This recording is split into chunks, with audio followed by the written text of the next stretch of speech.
దేవుని దగ్గర మీరు ప్రార్థన చేయబోతున్నారు కదా, ఇప్పుడు మీరు విరిగి నలిగిన హృదయంతో దేవుని దగ్గర ఇప్పుడు ఏడవండి. ఇప్పుడు ఏడిస్తే, ఇక్కడ దేవుని దగ్గర ఏడిస్తే మనకు ప్రతిఫలం ఉంటుంది.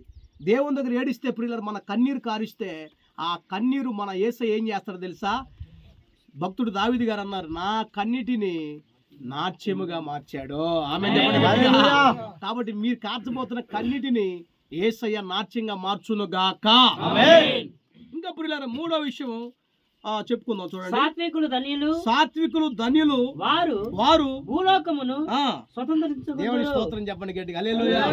సాత్వికులు అంటే ప్రియులారా, దేవుడు ఎంత దీవించినా అణిగి మణిగి ఉండేవారు. స్తోత్రం చెప్పండి గట్టిగా. ఎట్టుండాలా?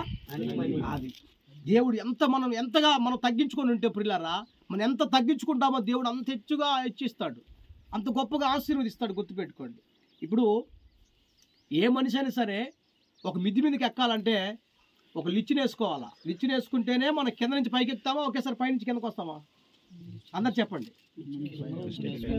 ఇప్పుడు ఒక బిల్డింగ్స్ కట్టాలంటే కింద పునాదులు గట్టిగా వేస్తేనే పైన ఎన్ని బిల్డింగ్స్ అని వేసుకోవచ్చు. కింద పునాదులు సరిలేవనుకోండి, పైన వేయగలుగుతామా? మన జీవితం కూడా అంతే. మన ఆత్మీయ జీవితం కూడా, మన భక్తి జీవితం కూడా మనం కింద నుంచే పైకి వెళ్ళాలి. స్తోత్రం చెప్పండి గట్టిగా. కాబట్టి ప్రార్థన చేస్తూ ఉండగా దేవుడు ఏం చేస్తాడు తెలుసా? ఒక్కొక్క మెట్టు మనల్ని పైకి ఎక్కిస్తాడు. ఆమేన్ చెప్పండి.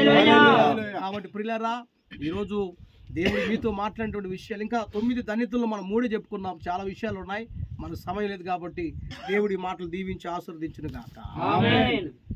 పెద్ద ఆయన తండ్రి గారు కూడా 10 నిమిషాలు మనతో మాట్లాడతారు, వాక్యం చెప్తారు, మనం విందాం.